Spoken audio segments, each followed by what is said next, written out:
Hi guys, just want to do a review on this shape beading game that we got for our toddler. She's 2 years old, which is perfect. This is 36 months. So yeah, first off, it has a lot of shapes, a lot of different colors. My daughter loves it already, of course.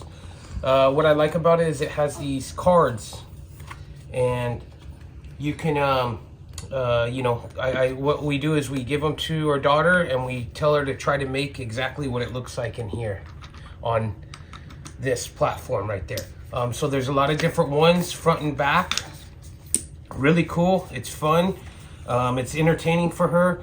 It helps her with her shapes, her colors, and coordination. It comes with this string, 2 of them actually, sorry. And you can make something, your favorite shapes or whatever, and string them together, as you can see right here. Same thing.